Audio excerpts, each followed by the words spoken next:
El shivaísmo Kashmir, que habéis visto que en el título dice que shivaísmo Kashmir Advaita, Advaita en sánscrito es Advaita, o sea, es lo que no es dos.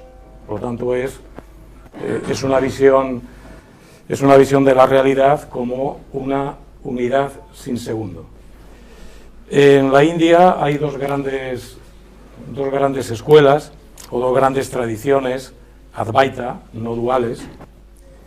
Una es el Advaita Vedanta, que quizá es la más conocida, es toda la sucesión de los textos de los Vedas.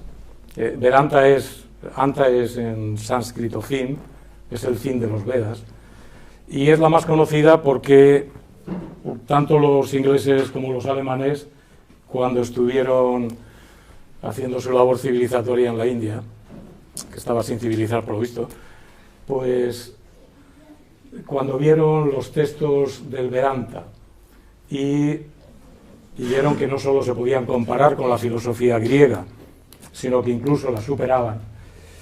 Bueno, claro, esos textos no los podían haber escrito los hindús, porque son bastante burros, ¿no?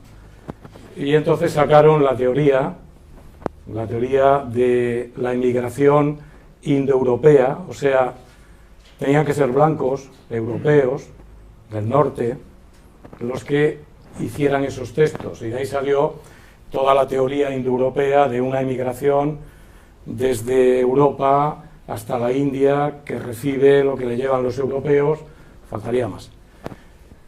Se encuentran también con que el Advaita Vedanta, a nivel de organización social, tiene 4 castas, que es lo que conocemos de la India, las 4 castas.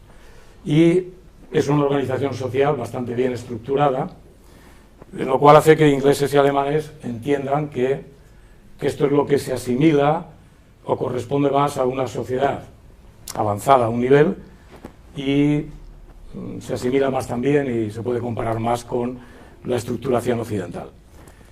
Digo esto porque también conocieron el shivaísmo Kashmir, pero el shivaísmo Kashmir les planteaba bastantes problemas. Uno era que, en fin, como ya he puesto aquí en el resumen, uno era que efectivamente, es decir, parece que se remonta al Neolítico, con lo cual es anterior a los Vedas. Entonces no podían hacer una teoría muy indoeuropea, o sea, ya no podían ser los europeos los que protagonizaran aquello, y además era anterior a los Vedas. Y por otra parte, quizá lo que les chocaba bastante es que en el shivaísmo Kashmir no hay castas, o sea, gran parte de la India no hay castas, no es cierto que haya castas, pero a ellos les encajaba más la visión de las castas. Y les sorprendió mucho cómo una sociedad podía funcionar sin la estructuración de las castas, y funcionaba. De lo que hicieron entonces fue ocultar el shivaísmo Kashmir. Por eso el shivaísmo Kashmir, a pesar de que si vais a la India, mayoritariamente los hindús son shivaitas y no son de la Advaita Vedanta.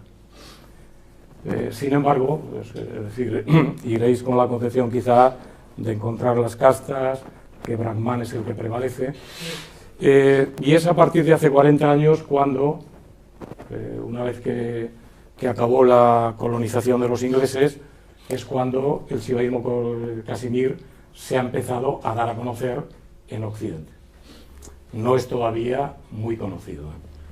O sea, el propio Raymond Panikkar, que conocía bien la India, tiene un capítulo dedicado al tantrismo, que habla en un trozo pequeñito de una corriente dentro del tantrismo que se llama shivaísmo Kashmir, pero no le da mucha importancia. Y eso que es reciente y era conocedor. Bien, entonces hoy entraré en esta tradición que efectivamente es milenaria, pero es actual, son cientos de millones de hindús que están en ella, pero bueno, sí haría la salvedad que si esta tradición, como otras, vienen del Neolítico, lo que sí es cierto es que entonces la visión evolutiva que nos han, en fin, que nos enseñan desde pequeños, no casa no casa, porque parece que en el Neolítico, como veréis, es decir, las visiones del mundo eran bastante superiores no ya lo que hay ahora, sino lo que había en Grecia y Roma. Con lo cual, la visión por parte de las dos grandes corrientes advaita o no duales de la India, pues para ellos no hay un ascenso desde el mono hacia aquí, que poco a poco el ser humano va evolucionando hasta que llega a esta maravillosa sociedad de ahora, en fin, en que lo que nos caracteriza es el uso de artefactos, ¿no? No tiene mucha vida interior, pero sí exterior, ¿no? Al contrario, es decir, lo hacen al revés. En el principio de la humanidad era la Edad de Oro. Y en la Edad de Oro toda la humanidad tenía una visión clarividente de dónde estaba, de dónde venía y hacia dónde iba. Y ahora estamos en el Kali Yuga, que es en la edad de la ignorancia. Por eso también, es decir, tanto el Shivaísmo Casimir como el Advaita Vedanta, como otras tradiciones, tienen carácter iniciático. Iniciático en el sentido de que solo una pequeña parte, una minoría, es iniciada. La mayoría en la India no es iniciada, sí tiene como visión global la visión no dual, pero iniciados en la edad de la ignorancia, porque también están en la edad de la ignorancia, pues es una pequeña minoría. Como veis, la historia se ve al revés que la que nos han contado. Bien, hecha esta introducción, voy ya a entrar directamente en esta tradición.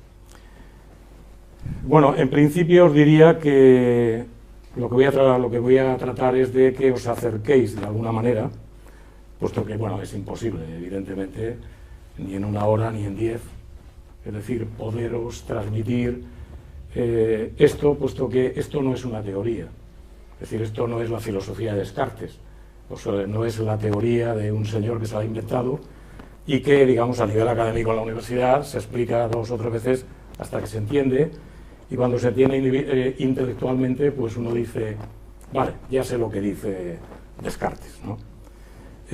No, esto, es decir, esta tradición, como las otras, pues es un camino, fundamentalmente, yo el conocimiento lo pondría en segundo plano, es un camino de experimentación. Y por lo tanto es un camino, en este caso, de experimentación de la realidad como algo no dual. Transmitir una experimentación es imposible. O sea, lo que yo puedo experimentar durante 6 años, es decir, esto es imposible transmitirlo.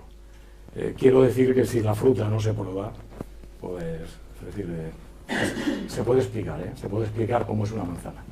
Pero si no se prueba, es muy difícil conocerla, ¿no? Conocerla en el sentido bíblico. El sentido bíblico cuando se dice que María no conocía a varón, no es que no conocía a San José de vista, o sea, es que no se había acostado, bueno, no se acostó, perdón, es obra del Espíritu Santo, pero quiere decir que no conocía a varón, es que efectivamente no le conocía en el sentido experimental, ¿no? Bueno, lo que sí os pido entonces es, como actitud, es que escuchéis con cariño y que escuchéis no para aprender o para decir, ya conozco el Shivaísmo Casimir, porque eso sería una presión intelectual bastante occidental, fría, ¿no? Sino con el deseo de sintonizar con una forma de estar en el mundo, bastante distinta a la que hay aquí. Digo sintonizar es o sea, es conjuntar el mismo tono, ¿no?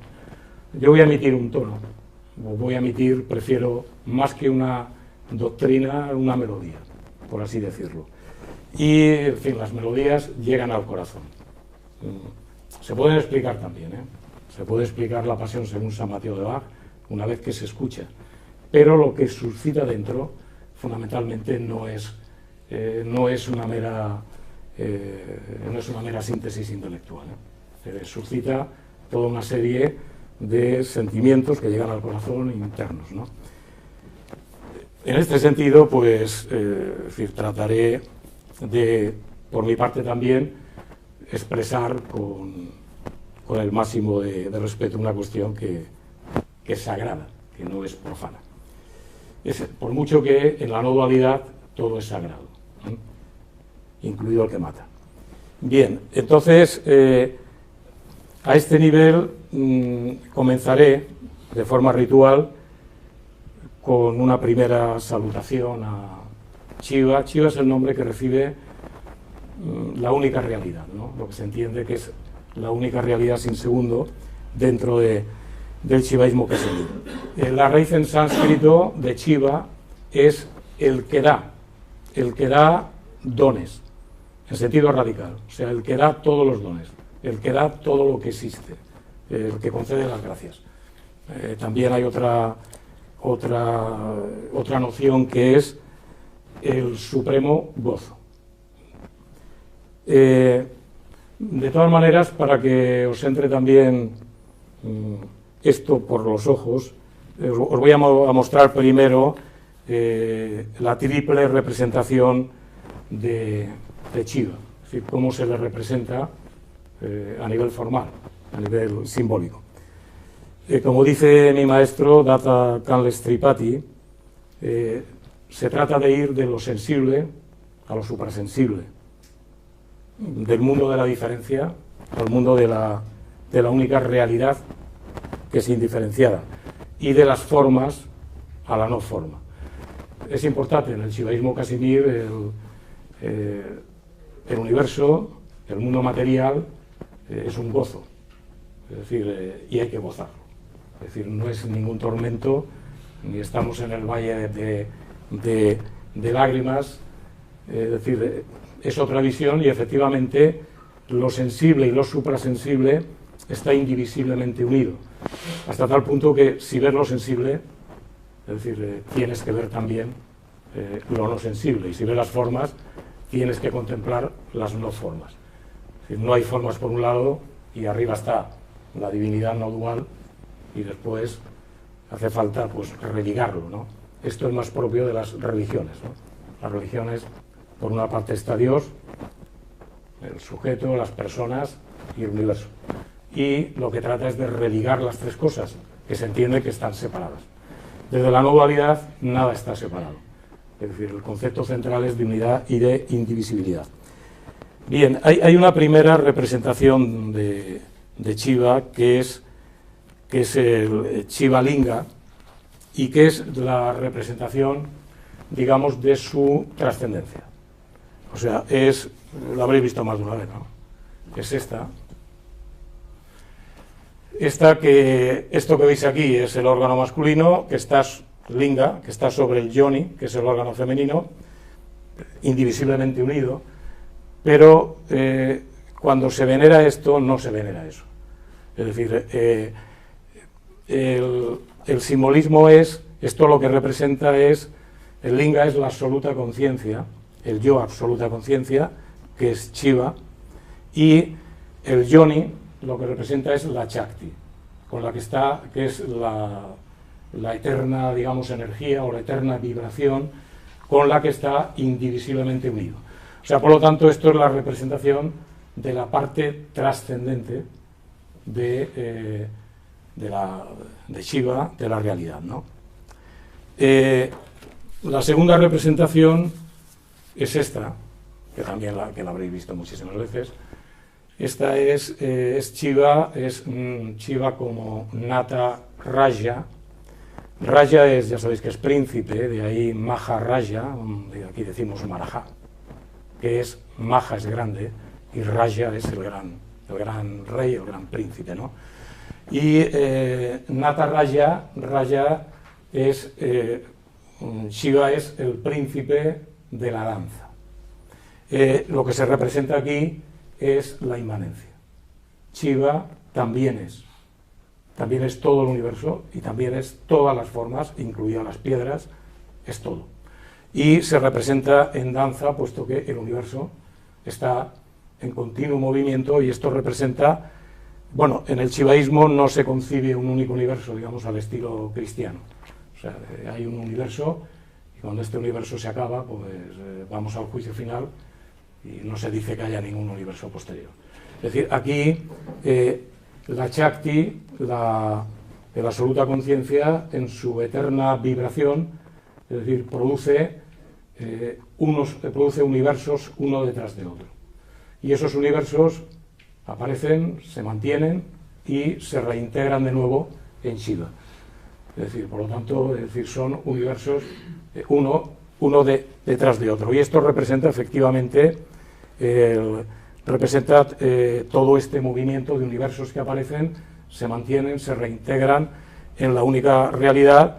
Y también esto también simboliza todo el ciclo de nacimientos, muertes y renacimientos, puesto que, es decir, en el Shivaísmo Casimir, es decir, si cuando mueres del primer nacimiento, es decir, no has llegado, aquí no existe el concepto de liberación, puesto que aquí no hay que liberarse de nada, existe el concepto de reconocimiento, patria viña, ¿no? De que reconozcas lo que realmente eres.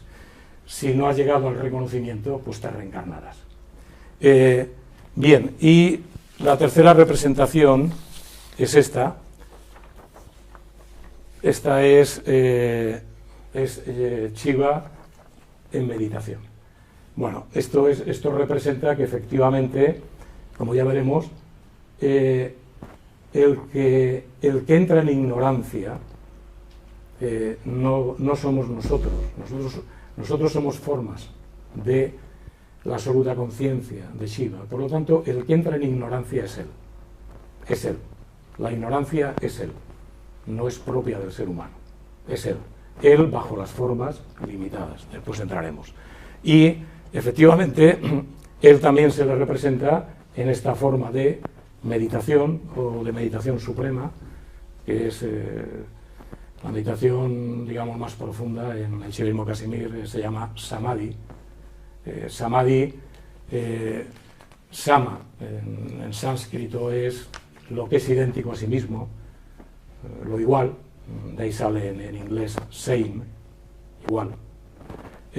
Y esa es aquello, es decir, es el estado de meditación en que has llegado al reconocimiento de la identidad absoluta, de la mismidad absoluta. Bien, estas son las tres representaciones y bueno, aquí tenéis ya un primer acercamiento a las dos dimensiones, o a las tres, a la de trascendente, inmanente y en la medida en que, es decir, se autolimita en el universo y en nosotros y entra la ignorancia, después tiene un ciclo en que se vuelve a reconocer otra vez. Y este sería Shiva en posición de meditación, se representa el camino iniciático. Bien, entonces, hecha esta introducción, voy a hacer una primera salutación ritual a Shiva, recogiendo una salutación de Lasman Yu, que es el último gran maestro que murió hace 15 años del Shivaísmo Casimir. Él hacía una salutación que yo he redactado al momento y la salutación es que Shiva, el único yo, autoconciencia absoluta y eterna vibración, única realidad sin segundo, que ha asumido en este caso la forma de mi individualidad, que Shiva salude a su ser universal, también Shiva, a través de esta charla y de este local de Plural 21 y entre vosotros, todo lo cual también es Shiva, para que destruya los obstáculos que produce la ignorancia que también es el Shiva. Como veis, es una expresión concreta de la no dualidad. Es decir, aquí no hay pares de opuestos o de opuestos que se armonizan, hay una única unidad indivisible. Utpaladeva, que es uno de los grandes maestros del Shivaísmo Casimir, dice en sánscrito Sarva Atma Paribhavana, o sea que es todo está en todo. O sea que en una mínima brizna de paja está contenido, está todo, puesto que esa brizna indivisiblemente es la absoluta conciencia y no se puede separar. Bien, es otra manera de ver la realidad. Realmente sé que es difícil, pero no os pido un acercamiento intelectual, sino, digamos, más interior, puesto que estamos educados, después si queréis al final entraremos, estamos educados en que yo soy yo no soy tú, y mucho menos soy la silla. Tampoco soy plural 21, vengo, pero plural 21 es otra cosa. Es decir, toda esta separatividad en la que nos han educado y en la que yo soy yo y mis obras y el fruto de mis obras, que como veréis no tiene nada que ver con esta otra visión. Bien, y ahora ya pues recitaré el mantra, que es el ritual con el que, digamos, se inicia digamos, todo acto en el Shivaísmo Casimir, y es este mantra, que es el Om Namah Shivaya. El Om, que ya sabéis que es la contracción de las tres letras de A, U, M, se contraen efectivamente en un solo sonido, y después ya, es decir, la palabra esta, Namaha, de la que sale Namaste, es una palabra central en el sánscrito, y cuando se saluda en la India, cuando se saluda con Namaste, Namaste no es hola, Namaste es me inclino ante ti, y me inclino ante ti porque eres el todo, o sea, es un saludo bastante profundo. Es decir, cuando dicen Namaste es me inclino, me arrodillo ante ti que eres el todo. Es decir, por lo tanto, es el reconocimiento también en cualquier encuentro de la no dualidad, para no confundirse. Namaha es efectivamente, Namah Shivaya es me inclino ante Shiva, ante la absoluta conciencia. Cuando se canta este mantra, se acentúa 3 veces la palabra Om, porque, y aquí hay una diferencia con el Advaita Vedanta, la diferencia central con el Advaita Vedanta del Shivaísmo Casimir está en que para el Advaita Vedanta el universo es un sueño, es un mal sueño de Brahma. Brahma lo sueña y cuando se despierta dice, efectivamente es un sueño, es una ilusión. ¿Por qué? ¿Por qué?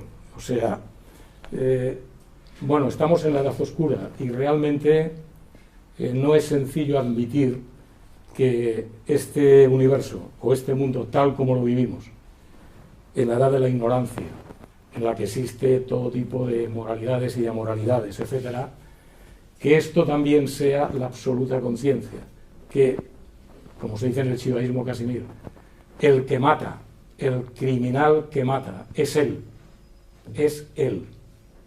pues es bastante duro de entender, ¿no? Es bastante duro.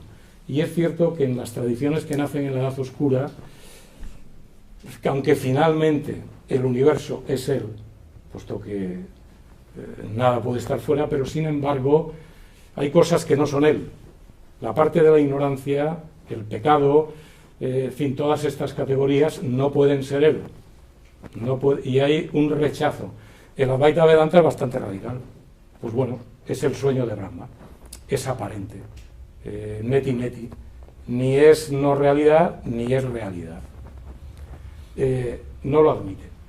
Es la diferencia con el Shivaísmo Casimir. El Shivaísmo Casimir dice que el universo es real y que el universo es una autolimitación de Shiva, es cierto, y que hace caer a Shiva en la ignorancia, a la absoluta conciencia. La ignorancia es él.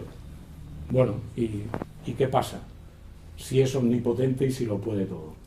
Y como veremos, pues el universo es su divino juego, donde goza autolimitándose. Por eso, en este mantra se acentúa 3 veces la palabra, se acentúa 3 veces el Om. La primera acentuación es, y es precisamente para recordar la indivisibilidad entre el universo y la absoluta conciencia o la eterna vibración, que es Shiva.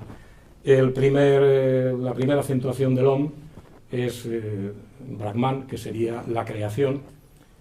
Bueno, la palabra creación no es correcta, es decir, el verbo en sánscrito es Risti. Risti es que la absoluta conciencia, el único yo, que es eterna vibración, que está en ebullición, se desborda. El Risti es se desborda, y al desbordarse da lugar al universo. Por tanto, no existe el concepto de creación, sino de desborde, de continuo desborde de su infinita energía, ¿no? Entonces, esto sería Brahman, esto es el Risti. La otra acentuación es Vishnu, que es el símbolo de no solo, es decir, se desborda y hace aparecer los universos, sino que además los tiene que mantener. Los tiene que mantener, no es ninguna tontería. Es decir, el universo se tiene que mantener cada millonésima de segundo, tiene que mantenerse. De hecho, la palabra que se emplea en francés en el presente es maintenant, maintenant, que es lo que se mantiene. Lo que se mantiene. Y el que lo mantiene, porque no solo, claro, el que lo mantiene en esa millonésima de segundo en sucesión, indivisiblemente, es también la absoluta conciencia. Y el último que se acentúa es la reintegración, de que todo universo finalmente se reintegra otra vez en Shiva y desaparece y aparece otro universo. Bueno, de hecho, se dice un universo, pero en el Shivaísmo Casimir se habla de que hay 118 universos en presencia. Esto es de siempre, no uno solo, pero bueno. Bien, entonces recito el mantra. El mantra es Om, Om, Om Namah Shivaya. Bueno, en el mantra este también está resumido, también está sintetizada toda la no dualidad, puesto que es la indivisibilidad entre el desborde, el mantenimiento y la reintegración de los universos con el Om, que es la absoluta conciencia y vibración eterna. Es indivisible y es inseparable. Por eso este mantra se recita durante el día, porque bueno, durante el día la presión que se recibe, y más en Occidente, es que todo está separado, todo está enfrentado, todo es dual, etc. Y bueno, es uno de los ejercicios iniciáticos, el una y otra vez, es decir, entrar en este ambiente, entrar en esta melodía o en este gran sonido primigenio que hace que entres, o sea, que experimentes a un nivel la realidad como no dual. Bien, y a partir de aquí pues entraré, porque yo creo que es interesante que antes de que os muráis, pues hayáis escuchado un trozo de los textos del Shivaísmo Casimir. También porque, como veréis, los textos yo creo que son bastante, hombre, desde la no dualidad son bastante inteligibles, entre comillas. Pero bueno, más allá de la cuestión intelectual, yo creo que a través de la lectura de una parte del texto del Paramartasara, el Paramartasara es la esencia, Arta, la esencia, Param es supremo, y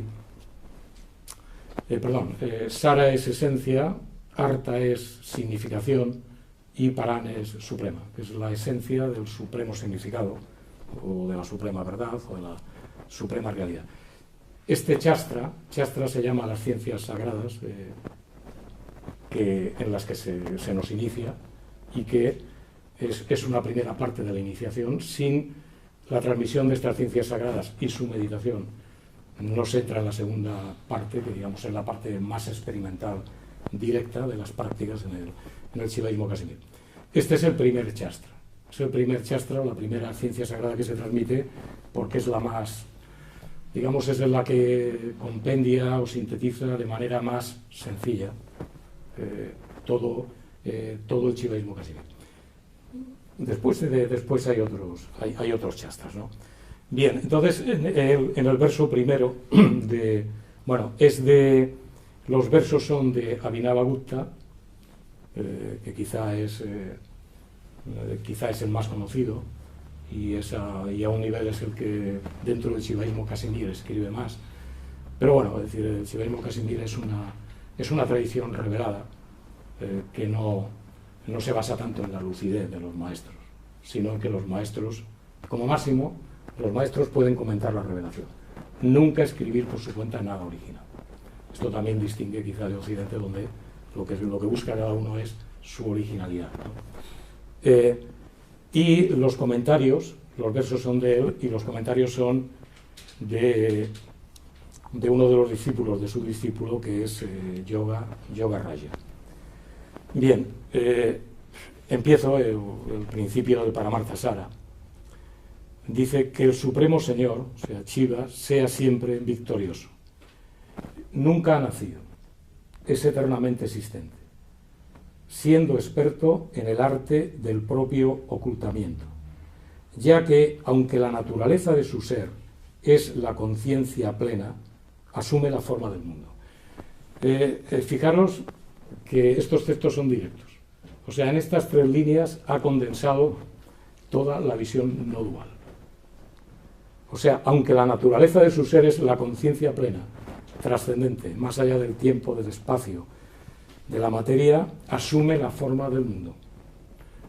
Hasta tal punto que en el Shivaísmo Casimir se dice que la piedra o la tierra es la consolidación última de la conciencia, puesto que nada puede dejar de ser conciencia.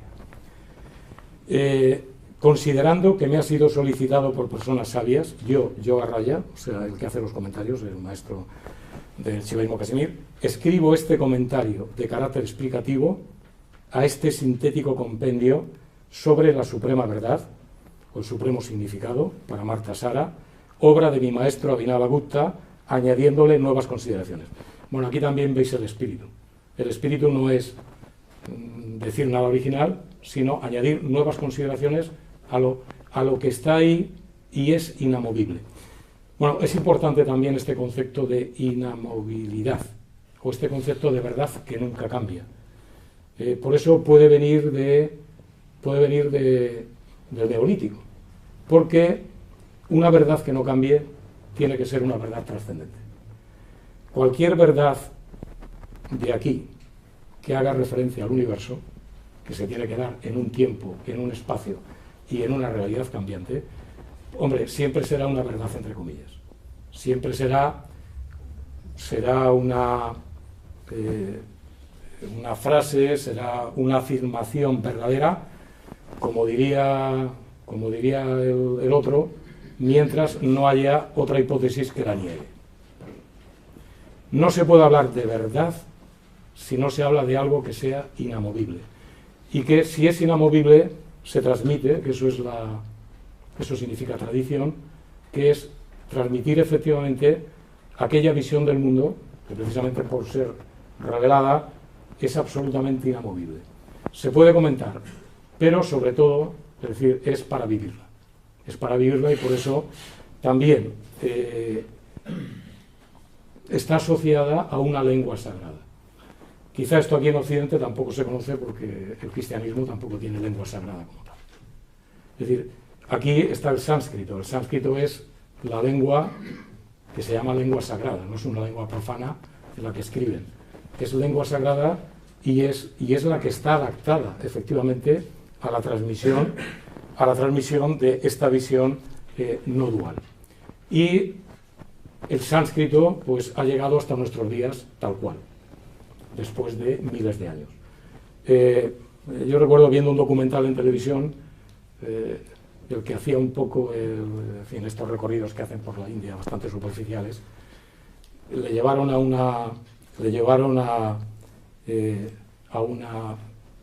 momento de allí en un templo que hacen la puja, o sea, el acto de veneración al linga, y entonces, claro, él ve cómo recitan versos en sánscrito.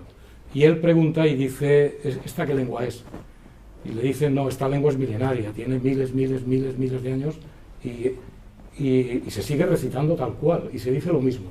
Y entonces él, extrañado, dice, ay, y recitan en una lengua que tiene miles de años y ha llegado hasta nuestros días. Bueno, yo entiendo que como occidental, toda lengua del pasado debería ya estar muerta, puesto que aquí cualquier pasado fue peor. Y como vamos en ascenso continuo, todo lo que está antes, todo lo que se dice que es del pasado es peor, ¿no? Es otra. Y claro, es decir, esto sorprende. Entonces, teniendo en cuenta que el propósito de este tratado era el conseguir la destrucción del sinfín de impedimentos que proceden del dominio, de la falsa identificación del sí mismo con el cuerpo individual, bueno, aquí tenéis resumido también todo el proceso iniciático. O sea, veis que esto que se escribe no es, tenemos una doctrina muy bonita que explica muy bien el mundo, sino, es decir, lo que hay aquí es una forma de superar la ignorancia, aquellos impedimentos que no te dejan ver la realidad tal cual es, y es para que hagas el camino y la experimentes, es decir, no para que aprendas nada a nivel intelectual. Aquí está resumido, efectivamente, todo el camino iniciático y también cuál es la finalidad de los shastras. La finalidad de los shastras es que a través de esto, que son palabras en secuencia y en secuencia temporal, que a partir de aquí esto sirva como mediación para entrar en lo que no está en secuencia, que es en la experimentación de la no dualidad. Son un medio. Por lo tanto, las palabras en sí, el texto en sí, no se debe como tal, digamos, venerar y en el sentido de absolutizarlo, es el medio para la experimentación, es decir, para entrar en la experimentación de la vía. Por lo tanto, teniendo en cuenta que el propósito de este tratado era conseguir la destrucción del sinfín de impedimentos que proceden del dominio de la falsa identificación del sí mismo con el cuerpo individual, el autor Abhinavagupta expresa al principio de este texto su profunda aspiración por identificarse con el Supremo Señor. Bueno, este es el camino iniciático. O sea, identificarte con el Supremo Señor renunciando a su forma mundana. No es mundana en el sentido, digamos, más occidental. O sea, renunciando a la visión dual, a la visión dual. No al mundo, porque en el Shivaísmo Casimir no existen los monasterios. Y además está prohibido renunciar al mundo, porque el mundo es él. Y por lo tanto es un gozo y hay que estar aquí. Bien. Renunciando, es decir, a la visión dual, que le convierte a su vez en un experimentador limitado y asegurándose su unión con su propia esencia divina, la única que existe, cuya naturaleza es la pura conciencia y el supremo gozo. Esta es la esencia de todo lo escrito. Bueno, y entonces también, para que también lo escuchéis, y quizá a lo mejor ya no lo escucharéis más, pero es decir, los versos se transmiten en sánscrito desde hace miles de años y se cantan, siempre los versos se cantan. Bueno, los versos que se pueden llamar también estrotas o cáricas, ¿no? Spanda cárica, pues son los versos de la Spanda. Bien, os canto el primero. El primero es Param parastam gahana annadim ekam mivishtam bahuda guhasum sarvalayam sarvasharan sharam estam bameva shambum sharanam prapadie. Bien, entonces, bueno, se canta porque se emplea siempre la melodía. Los textos no se leen. Y yo creo que no se leen porque el sonido, no es lo mismo recibir un texto leído que un texto cantado. Un texto cantado, es decir, coge más todos los sentidos. Digamos, llega más al corazón. Porque en el canto también hay una transmisión que va más allá de, o sea, de leerlo. Cuando se leen las cosas a pelo, es decir, son más frías, ¿no? Bueno, y juega también dentro del sonido este primordial de los mantras. Bien, param, vais a ver como aquí en este primer verso está condensado también todo lo que se expresa en todas las ciencias sagradas, incluido el Paramartasara. Dice param es al supremo, o sea, que lo trasciende todo. Para Stan Gahanat, bueno, para Stan, Bueno, están, de ahí viene el verbo en las lenguas indoeuropeas, el verbo estar, es casi igual. Al que está Gajanat, o sea, más allá de Maya, o sea, está más allá de la autolimitación y de la ilusión de la ignorancia. Anadin es el que no tiene principio, o dicho en positivo, el que es el ser primordial, antes del cual no ha existido nada. Por lo tanto, es el principio de todo principio.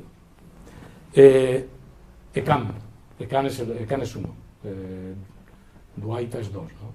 Ekam, o sea, el uno sin segundo, el uno que no tiene nadie o nada que sea distinto de él. Nivistam Bajuda Guhashu. Claro, hasta aquí veis que es toda la parte trascendente. A partir de aquí viene toda la parte inmanente. O sea, Nivistam Bajuda Guhashu, Guhashu es ocultarse. Y es aquel que tiene el arte de ocultarse en las formas del universo, siendo él. Y que se oculta, Sarvala y Sarva es multitud, que se oculta en la multitud de formas, Shara, quietas, o sin vida y vivas, ¿no? Ashara. Y entonces acaba, por lo tanto, esta es la parte indivisible de su inmanencia. Bhammeva Shambhun Sharanam Prapadie es a ti, que eres mi esencia, que soy yo también, indivisiblemente, vengo a pedir Sharanam, protección. Bueno, pero siempre, como veis, las palabras parece que dan a entender que yo, distinto de ti, vengo a pedir a ti, pero lo que está detrás, una vez que ha dicho que a la vez es todas las formas, es lo que se entiende es que yo, que soy tú, vengo a pedirte a ti, que soy yo, el refugio, o sea, o vengo, es decir, a experimentar la no dualidad. En el comentario, Yoga Raya dice, con el fin de alcanzar la unión contigo, Shambhun es otro de los nombres que recibe esta única realidad, aparte de Shiva. Shambhun es la suprema sabiduría. Yo busco refugio en ti. Tú, pero fíjate, claro, a continuación ya para que no se vea ninguna cuestión dual, tú eres no solo idéntico con mi divina esencia, que es la misma esencia de todos los experimentadores, o sea, se refiere de todas las personas o seres que existen, tanto limitados como el Supremo, sino que también tú eres por naturaleza el trascendente. O sea, como veis, escribir, o sea, la doctrina sobre la no dualidad es un círculo continuo, se va diciendo siempre lo mismo, de distintas formas, pero siempre se vuelve a decir lo mismo, porque no hay salida. Por eso dice, sino que también tú eres por naturaleza el trascendente absoluto, pero por si se había olvidado, que también eres todos los seres. Cuando en el verso se dice a él solo, Shambhun, el cual no es diferente de su divina esencia y al cual me dirijo en busca de protección, el autor nos explicita con claridad que él no está invocando ninguna divinidad menor, sino la absoluta conciencia. Bien, se puede preguntar de qué tipo es la naturaleza de Shambhun o de esta única realidad. Y la respuesta es que es la absoluta trascendencia, la plenitud misma, y está revestido con todos los poderes de la Shakti, o sea, de la eterna vibración, de la eterna energía. Bueno, ya veis que vuelvo a repetir, aquí ya coge el otro aspecto que es indivisible. O sea, la Shakti no es un atributo, es la absoluta conciencia, y uno de sus atributos es que es la eterna vibración, sino que es indisoluble a su esencia. Si no hubiera Shakti, la absoluta conciencia no existiría. Es la otra diferencia con el Advaita Vedanta.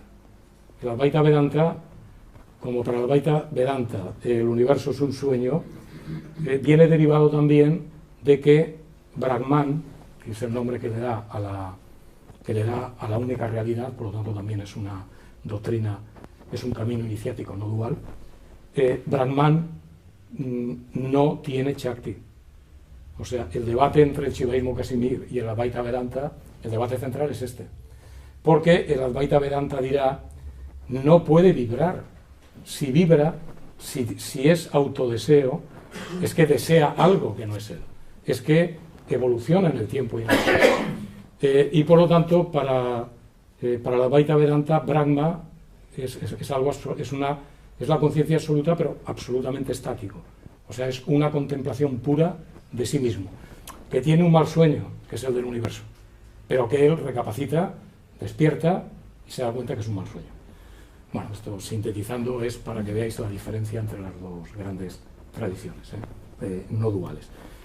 También os quiero señalar que en la India no tienen por costumbre lo que se hace en Occidente, ¿no? O sea, que sería, bueno, estás equivocado, estás en el error, luego mi doctrina es la verdadera. Esto no lo oiréis decir nunca a un hindú. En el debate que tienen entre la Advaita Vedanta y el Shivaismo Casimir, incluso ahora, si asistís a un debate, veréis que nunca dirán, primero nunca descalificarán globalmente al Shivaismo Casimir a la Advaita Vedanta, ni a la Advaita Vedanta al Shivaismo Casimir. Lo único que dirán es mi explicación de esa única realidad no dual es más completa que la tuya. Y ahí se acaba. Nunca dirán estás en el error, estás en la ignorancia, sino es más completa que la tuya. Con lo cual también lo que se da a entender es que, digamos, cada tradición pone el acento donde piensa que... Y por lo tanto, si bien todas las tradiciones no duales, digamos en su última explicación, son no duales, pero también hay que, y esto en la India son bastante rigurosos, la forma como se expresan no es necesariamente igual. Incluso, fijaros que puede ser aparentemente contradictoria, porque de decir que el universo existe a decir que no existe, la distancia es brutal. Es brutal. Y sin embargo, es decir, no se considera eso error. Es decir, te podrán decir que el Shivaismo Casimir parece que se remontaría a la Edad de Plata, en el sentido se remontaría a una edad en la que no se había entrado en la edad de la ignorancia. Por lo tanto, que el universo fuera la absoluta conciencia, desde la clarividencia de la humanidad, no es extrañado. Y te dirán que el Vedanta, quizá al nacer dentro de la edad de la ignorancia, pues, es decir, entonces tiene más dificultades para integrar el universo con toda la cuestión humana, siendo indivisiblemente la absoluta conciencia. Entonces dice de qué tipo es la naturaleza, por lo tanto, de Shambhu, de esta única realidad. Y la respuesta es que es la absoluta trascendencia, la plenitud misma, y está revestido de la Shakti. La Shakti se despliega en 5 Shaktis principales, o en 5, digamos, energías principales. Cuidado porque todo esto está en el plano de la trascendencia, por lo tanto, aquí no hay ni tiempo, ni espacio, ni recorrido. No tiene nada que ver con las energías en el universo que sí tienen un recorrido en tiempo, en espacio, etc. Las 5 Shaktis, que son Chit que es la conciencia, Ananda, que es el supremo gozo, o sea que Paramashiva, en cuanto a su eterna vibración, es Chit. Chit es autoconciencia, o sea, él reconoce, se autoconoce al mismo. De hecho, la palabra conciencia, dicen que eso no se debería traducir así, se debería traducir la absoluta autoconciencia, puesto que cuando se dice conciencia, la conciencia puede ser de él o de otro. Si se dice la absoluta autoconciencia, no tiene salida, puesto que si tiene conciencia solo es de él mismo. Chit, Ananda, que lo veréis que muchísimos maestros se llaman Ananda, pues es el supremo gozo. Icha es la suprema voluntad de hacer lo que quiera y como quiera. Jnana, que es el supremo conocimiento. De la raíz Jñá, pues se derivan los verbos que ya conocéis. Gnoscere, cognoscere, conocer. Llega hasta aquí. Y es la suprema acción o la suprema capacidad de llevar a la acción todo aquello que piensa o que desea. Kriya. Todas estas Chit, Ananda, Isha, Jnana y Kriya son las 5 grandes Shaktis indivisibles indivisibles con Shiva y su Shakti, ¿no? Y de igual manera existe en su divina naturaleza en absoluta plenitud, en el reino de lo más puro, Parama Shiva, extendiéndose desde el nivel más alto. Bueno, y aquí entonces habla de lo que ahora haremos un recorrido, que son de los tatuas. Los tatuas son el momento en que Shiva, como absoluta conciencia y absoluta energía y autodeseo que está en ebullición, efectivamente se derrama, se desborda y comienza su proceso de autolimitación. O sea, se va a convertir en universo. Es decir, se va a convertir en algo que es temporal y que es espacial. O sea, que no tiene nada que ver con él. O sea, es decir, por eso cuando se dice que el universo es un reflejo de él, no es reflejo. No tiene nada que ver. Que tiene que ver la eternidad con el paso del tiempo. Y es decir, aquí hay un proceso por el que pasa por distintos estados, y este es el proceso de los tatuas, que son los distintos estados de este proceso de autolimitación que lo veremos después. A continuación, Yoga Raya explica la frase esta de sin principio, Anadin, que hace referencia a que es eternamente primordial en el ámbito de cualquier experiencia o de cualquier existencia, y por lo tanto es el primero y principal experimentador.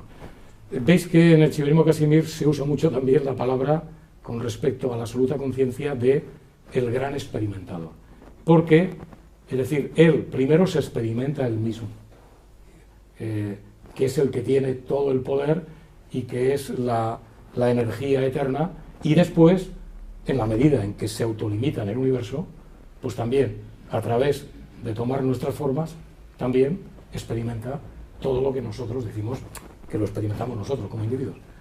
Es decir, que es el gran experimentador y es todos los experimentadores. Esto es bastante propio también del Shivaísmo Casimir. Y por otra parte, pues Ekan es el único sin posible segundo. A pesar de que él es la absoluta trascendencia, él también existe en el ejercicio de su divina libertad. Se dice también que es la libertad absoluta, Suatantria en sánscrito, en el ejercicio de su divina libertad, en infinitas formas, en los seres más profundos, los que gobiernan en donde están las deidades, así como en los experimentadores de naturaleza limitada. En otras palabras, a pesar de ser pura conciencia por naturaleza, él existe después de manifestar el mundo, abarcando toda la creación de lo animado e inanimado como un actor. Esta es otra forma de expresarlo. La forma de que Shiva es en el caso del universo, es un actor que, es decir, disfruta haciendo todos los papeles, o sea, todos los papeles que somos nosotros.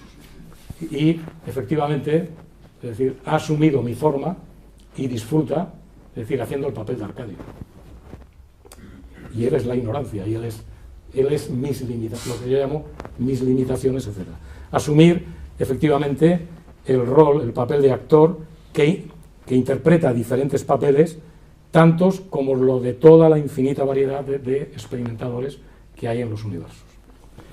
Por lo tanto, se describe en el verso como el refugio de todo. Él es el refugio de todo el universo, donde están experimentadores, todos los experimentadores limitados, y los respectivos objetos de sus experiencias. Todo el universo existe en el supremo experimentador, pero los pares de sujetos y objetos aparecen divididos y manifestados en diferentes formas. Pero ellos no pueden tener más existencia que la de la pura iluminación, cuya naturaleza no es otra que la pura conciencia. Bueno, lo que está diciendo aquí es que cualquier cosa que exista tiene que ser él, porque si no es él, no puede tener existencia. Por eso, claro, la conclusión es clara. Ya, pero es que este es el violador, el padre violador de Viena que violó a sus hijas. Bien, en el Shivaísmo Casimir no le puedes llamar malvado. No existe el concepto de maldad, porque el que hace eso es él. Ya sé que suena mal, y ya sé ya sé que destruye toda la moral en la que estáis educados. Pero el que mata y el que viola es él. Él no tiene moral, no puede tenerla. Y bueno, quizá desde la perspectiva occidental es una de las cosas más difíciles de entender, porque las otras tradiciones, las tradiciones del libro que conocemos aquí, hasta ahí no llegan. O sea, que finalmente Alá es todo, que finalmente en la Trinidad está todo, que finalmente Jehová sí, pero atención, el pecado es el pecado y la responsabilidad es tuya y la redención está ahí. O sea, esto va más allá de toda moral. Os lo digo también porque en el Shivaísmo Casimir no tenemos moral, o sea, no hay normas. Esos cientos de millones que no son iniciados, pero que están en este ámbito, la única moral que se nos pide al entrar es que todo lo que veas es Shiva, y por lo tanto tu mayor enemigo es él. Y por lo tanto la única actitud moral que se pide es la de la compasión. Compasión viene de compatere, o sea, que cualquier cosa que tú ves, de crímenes, de lo otro, de cosas que te pueden hacer, que llamamos malvadas, etcétera, es decir, tú tienes que tener la actitud de compasión, o sea, de padecer conjuntamente con el otro lo que le está pasando, porque el otro y tú y la absoluta conciencia sois lo mismo. Y lo que el otro hace, lo haces tú. Y lo hace la absoluta conciencia. Bueno, ¿qué moral se deriva de aquí? Pues efectivamente no se deriva ningunos 10 mandamientos ni ninguna moral. En el Tao hay un verso que dice: y cuando el Tao ya no es conocido, ya no es experimentado, aparece la moral, aparece el humanismo. O sea, lo que está diciendo de otra manera, para que lo entendáis, es que si yo quiero una persona y vivo en familia y los queremos todos, dentro de que siempre es limitado, no hace falta ningún reglamento. O sea, en el momento que se deja de querer, pues ya se puede decir: oye, esta habitación es mía, esto no lo toques, que lo compré yo. Empiezan las reglas y empieza la ley, y la ley tiene que cumplirse. En ese momento ya, es decir, la moral aparece cuando lo otro ya no discurre, precisamente por el otro cauce. Bueno, para que nos acerquemos de alguna manera. Es cierto, hay un texto del maestro de Las Manyu, donde dice, sí, la absoluta conciencia mata, es la que mata y es la que viola, etcétera, pero no es un asesino, porque para ella no existe la moral.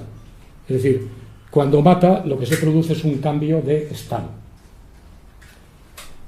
Bueno, ya digo que quizá esto sea lo más difícil de entender, más y media cuando vivimos en sociedades, incluso ya en un cristianismo mayoritario, en el que prevalece más la ley sobre el amor, y en el que, si bien Cristo decía aquello de que vengo a superar el Viejo Testamento, y si os decían ojo por ojo y diente por diente, pues yo os digo, cuando te den en la mejilla, por la otra. Bueno, claro, eso tampoco tiene explicación, eso desde una cuestión dual: si te dan en la mejilla, no pongas la otra. Es decir, yo recuerdo cuando estaba en Estados Unidos asistiendo a una clase de filosofía, y al profesor estaba explicando la frase aquella de Sócrates, que dice: es mejor padecer el mal que hacerlo. Y yo recuerdo que el 90% de los norteamericanos que había pegaron un bote. Imposible. Si me hacen el mal, yo lo hago. Y si me matan, yo mato.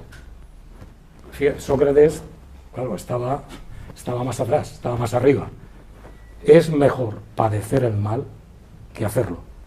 Y bueno, en el caso del Nuevo Testamento, parece que efectivamente lo que anunciaba era entrar en la dinámica de si te quitan la capa, pues dales lo que te queda de ropa. Bien, es decir, está ahí también, pero desgraciadamente, ¿qué es lo que prevalece en nuestras sociedades democráticas? Pues hombre, prevalece, pues nos lo dicen todos los días, la Constitución. No se puede saltar la ley. Bueno, cuando se actúa por ley, pues ya vemos para qué sirve. La ley, como no se actúa por amor, como se actúa por moral, pues evidentemente dices que hay corrupción. Donde hay ley hay corrupción, puesto que tú no soy yo, y yo lo que me relaciona contigo es la ley, no es el que yo me identifico contigo.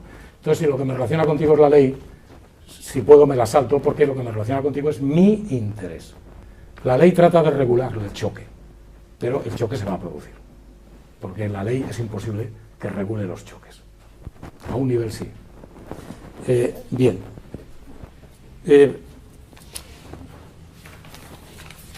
Entonces dice, ¿qué pasa en lo que se refiere a este mundo?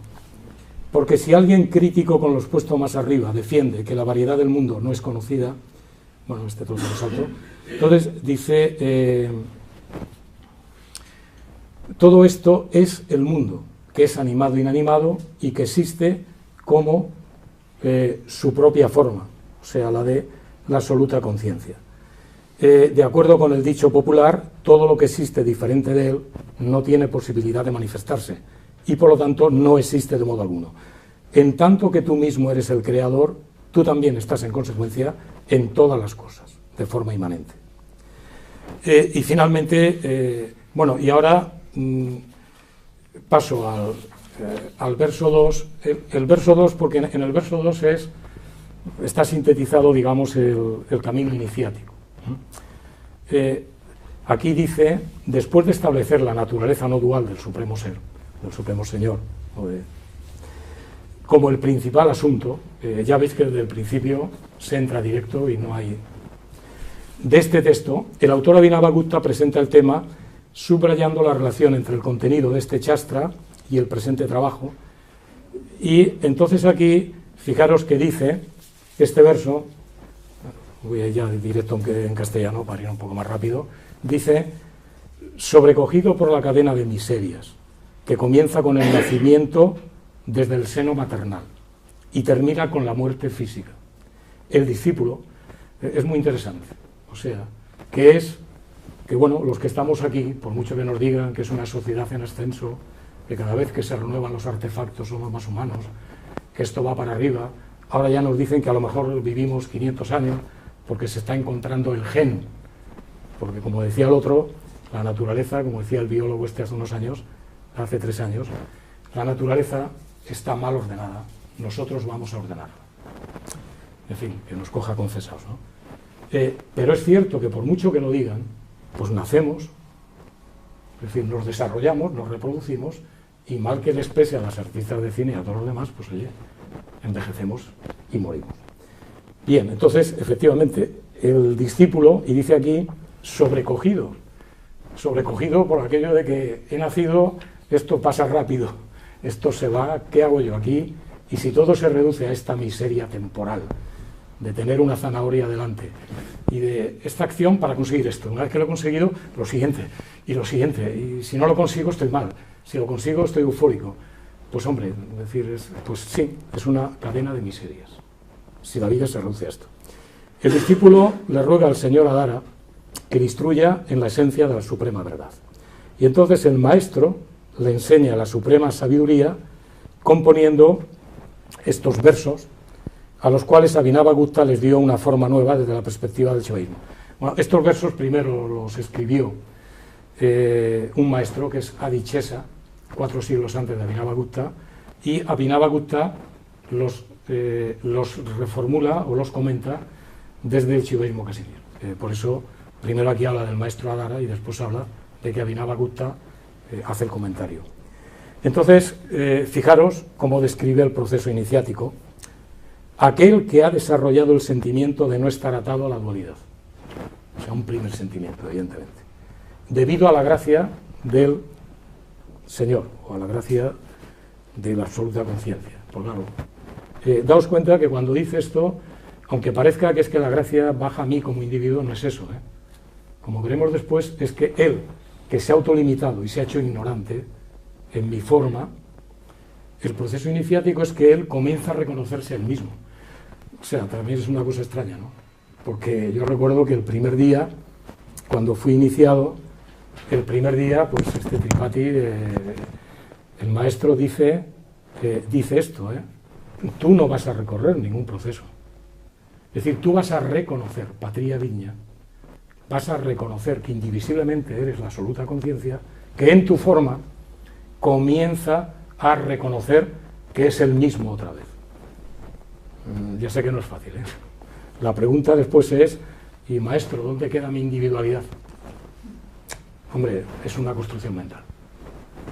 Eso se llama Vikalpa. Pero es la entrada, ¿eh? Es la entrada. Esto ya para que veáis que ya de entrada no hay ningún camino personal de ningún tipo.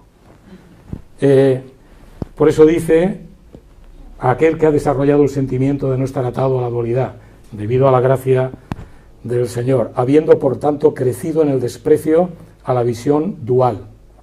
Esa persona sintió la necesidad de ser instruida por un maestro espiritual. Bien, estas palabras como necesidad, deseo, autodeseo, vibración, estas son también del Shivaísmo Casimir. Y lo digo porque la libertad suprema, el Suatantria, de la absoluta conciencia, aquí por libertad se entiende, es decir, eres libre cuando cumples la necesidad. Parece muy raro, ¿no? Pero si tú tienes necesidad de estar con otra persona, eres libre cuando estás con ella, cuando consigues que esa necesidad se cumpla. Y todo aquello que no es necesidad en la vida, todo aquello que no lo deseáis intensamente, como se dice en el Shivaísmo Casimir, pues no lo vais a perseguir. Lo que no se desea intensamente es algo que ni fu ni fa, quizá me interesa, pero no te va a decidir a buscar. Y efectivamente, es decir, ¿cuándo estás liberado? Hombre, eres libre cuando cumples la necesidad. Hombre, aquí la necesidad mayor es que, es decir, sobrecogido por la cadena de miserias y tal, siente la necesidad, que es la necesidad suprema, el deseo supremo de conocer en qué consiste la realidad. Y de conocer, ya tenía noticias, lo que es esa realidad no dual y experimentarla. Pero fijaros que dice, siente la necesidad. Ya veis que aquí los términos intelectuales se usan muy poco, ¿eh? Quizá en el Advaita Vedanta sí. O sea, Dios, es decir, Brahman fundamentalmente es conocimiento, es contemplación y es conocimiento. Es decir, estos términos no se usan, necesidad, autodeseo y la libertad, evidentemente, no es el cumplimiento de la necesidad. Bien, es otra tradición. Y entonces con este propósito se acerca al señor Adara, también conocido como el sabio Shesa, alabándole. Este discípulo le pregunta acerca de la suprema verdad, y entonces, y habiendo examinado la salud del discípulo, esto de la salud del discípulo, aquí la salud está tomada en su sentido radical del latín. Salud, salus, salutis, en latín significa salvación. No es esto, y la salud mental es que está salvado mentalmente. O sea, viene de salvación, estar salvado, en el sentido más profundo. Por eso aquí dice, examina la salud. La salud del discípulo es si tiene no solo predisposición, sino si tiene cualidades para recorrer este camino. Y encontrando que su mente estaba enteramente limpia, el señor Adara, que era muy buen conocedor de todas las escrituras, le habló al discípulo a través del texto. Y aquí es la otra parte de la iniciación, que es, hombre, la clave no es que aprendas un texto. La clave no es que te aprendas las palabras en sánscrito, que te las aprendes, evidentemente, etc. Es que esto, como os he dicho antes, va a operar como mediación para que entres en la meditación y para que a través de la meditación dejes las palabras y entres en lo que llamaríamos la intuición. Entres en el lenguaje del corazón con mayúsculas y por lo tanto entres en la no dualidad. Por lo tanto, es decir, le habla al discípulo a través del texto. El texto es una mediación. El Paramartasara, también conocido como Adhara Karika, o sea, los versos de Adhara, el cual enseña al que lo busca, ¿y qué es lo que enseña? Pues cómo realizar, fijaros que aquí dice al Supremo Brahman, muchas veces intercambia Shiva con Brahman y no hay ningún problema. Siguiendo el camino de aquel conocimiento que discrimina entre Purusha y Prakriti, teniendo en cuenta que la misma enseñanza, si se exponía desde el punto de vista de la no dualidad, de la suprema realidad, cuya naturaleza es de la absoluta libertad, sería más racional y convincente. Bueno, dice esto porque el texto ese, el primer texto del Paramarthasara, los versos de Adishesa, estaban dentro de la tradición de Sankhya. La tradición de Sankhya, que distingue entre Prakriti y Purusha, es una tradición dual. Tampoco se le caen los anillos allí, a las dos tradiciones no duales. No hay ningún insulto, ni hay ninguna cuestión a las tradiciones duales, de decirles, estáis en el error, etc. Las consideran como otros caminos más imperfectos de acercamiento y de experimentación de la no dualidad, en el sentido de que todas las iniciaciones no duales, donde existe la no dualidad, pero como ya os explicó Manel durante todas estas sesiones de simbología, donde existe la dualidad de carácter armónico, hombre, si la dualidad tiene carácter armónico es porque finalmente emana y tiene su base en la no dualidad. Por lo tanto, también es un recorrido y es una forma de conocer la no dualidad, por mucho que es más imperfecta que esta. Por eso tampoco se dice que estas iniciaciones duales son iniciaciones no ortodoxas, o no va por ahí, ni tampoco, es decir, ni tampoco a la religión que es dual ya de por sí y que no supera la dualidad entre Dios, el individuo y el universo, pues tampoco, es decir, es otro camino. Estamos en la edad oscura y entonces hay distintas formas de acercamiento. El gurú Abhinavagupta, al adaptar el texto, explica, claro, Abhinavagupta lo que hace es recoger este texto desde la dualidad y explicarlo desde la no dualidad. Es decir, por eso dice que lo explica de una manera más convincente, No dice que la explicación de Sankhya era errónea, Dice que es más convincente. ¿Qué tipo de discípulo está calificado? Entonces dice, el gurú Abhinavagupta, al adaptar el texto, explica la naturaleza de esta realidad, la suprema conciencia. Entonces, ¿qué tipo de discípulo está calificado para el estudio de este Shastra? La respuesta dada por el autor comienza con la frase, viviendo en el vientre, poniendo de relieve la miseria del ser limitado a un estado encarnado. Un verdadero discípulo es aquel que está sujeto a los 6 estados de existencia. De los 6 estados, pues ya sabéis que es el seno materno, el nacimiento, la existencia, el crecimiento, el desarrollo, la decadencia y la muerte. Colectivamente llamados Sad, Bhava, Vikara. Y este discípulo está encadenado a una rueda compuesta de una sucesión de nacimientos y muertes, o sea, y reencarnaciones, si no alcanza el reconocimiento.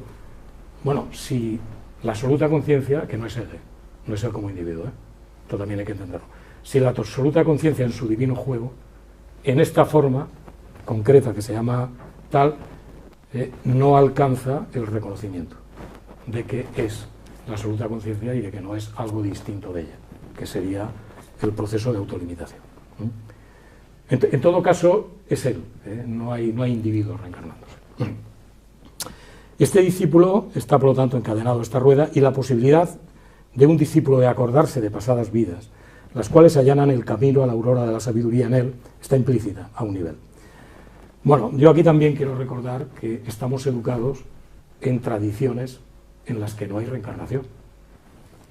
Cristianismo, aunque en el cristianismo, por ser sinceros, por ser exactos, hasta el siglo IV, la reencarnación, quizás por las influencias de la corriente platónica, estaban admitidas, y varios santos padres, yo tengo los textos, es decir, admitían la reencarnación, hasta que llegó un concilio a principios del siglo IV, que dijo, a partir de ahora no hay reencarnación. Bien, pero... Y es cierto que sí que hay una reencarnación final. En el juicio final, nuestro espíritu que ha sobrevivido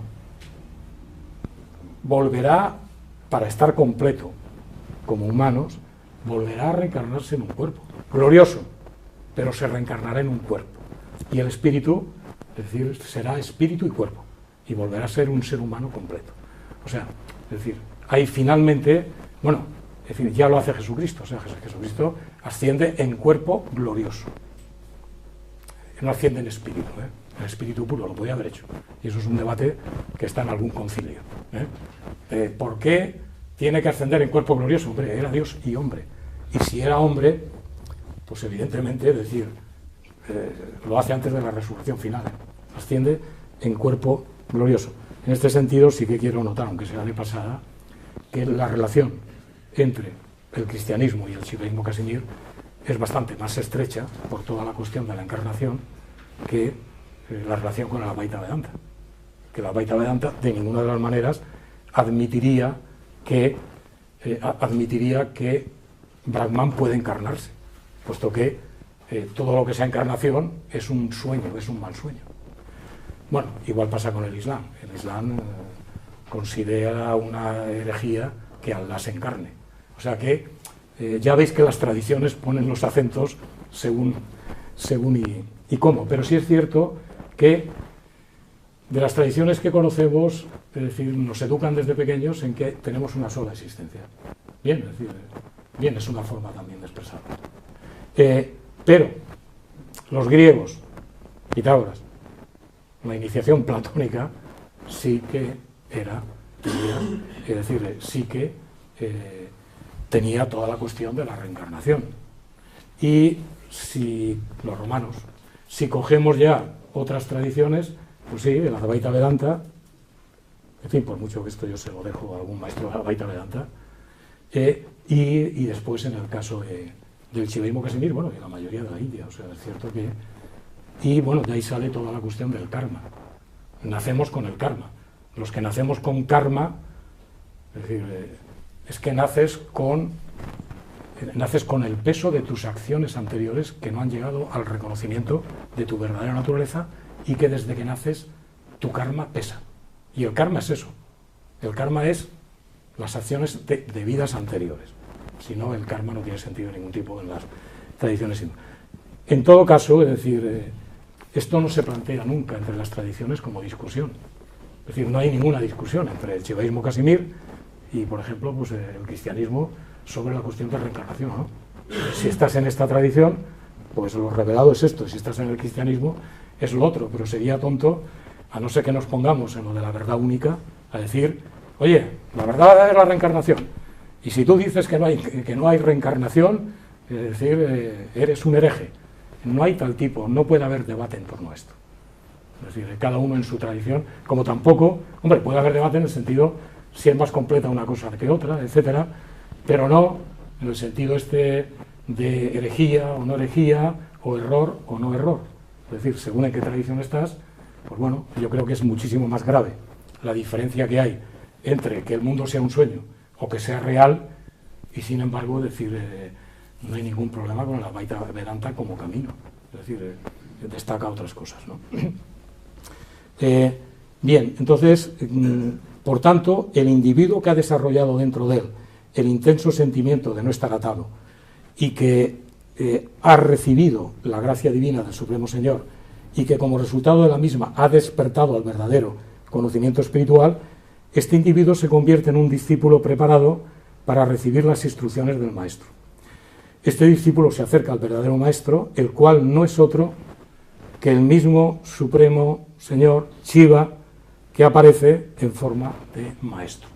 Y volvemos otra vez a la indivisibilidad. Y le expresa su intenso deseo, pone esta en la frase del sánscrito, le expresa su intenso deseo de recibir el conocimiento referente a la no dualidad. Yo recuerdo, y lo he contado más de una vez, que el primer día también, el maestro de Tripati dice, hombre, está Shiva, yo soy el maestro y tú eres el discípulo. Y yo le digo, claro. Y me dice, pues no, Shiva, el maestro que soy yo y tú, somos la misma cosa. Así que cógelo ya desde ahora. Y por lo tanto, cuando se dice la bajada de la gracia, la Shakti, es decir, la energía que te hace que tengas el intenso deseo del camino iniciático, es indivisible. Y por lo tanto, está indivisiblemente en ti, en mí y en Shiva. Y esto tampoco se puede dividir. Entonces acaba citando otro Shastra que dice, oh diosa, un discípulo se dirige a su verdadero maestro espiritual, influido por el descenso de la gracia, y el supremo conocimiento le es dado a este discípulo, en el cual los límites del karma, de las acciones pasadas, en las que no ha llegado al reconocimiento de lo absoluto, han sido destruidas a partir de la iniciación llevada a cabo por el maestro. Bueno, siento que el tiempo pasa, son las 9, y bueno, tendría que decir bastante más, pero en fin, como es un acercamiento, yo no sé si me pararía aquí. O sea, creo que a un nivel faltan cosas, pero yo creo que he puesto el acento en lo central y después, bueno, os lo he puesto además para que entrarais en contacto directo también con el texto, de alguna manera hacerlo en forma más ritual, porque, en fin, como ya os he dicho al principio, es cierto que el que solo ha visto, si conocéis a alguien que solo hubiera visto tierra y no hubiera visto ni el agua ni el mar, pues si le contarais intelectualmente, ¿sabes que existe un tipo de materia que metes la mano y la atraviesas? Hombre, pues no, yo la materia que conozco es esta. Yo no puedo meter la mano. No, pero es que además, es decir, se puede volver tan sólida como esta mesa, ¿eh? No, y además puede convertirse en vapor de agua, ¿eh? O sea, con lo cual puedes atravesarla, el otro diría, no entiendo nada, ¿eh? Imposible. Es mejor llevarlo al mar y que se bañe. Y que a partir de ahí, pues bueno, aunque sea un pequeño baño, pues ya lo he dicho al principio, pues bueno, sabéis que tengáis alguna sintonía o que esto os haya podido sugerir algo pues a nivel interno. No tanto, ya conozco lo que dice el shivaísmo, que se mira a nivel intelectual. Bien, pues aquí acabo entre comillas.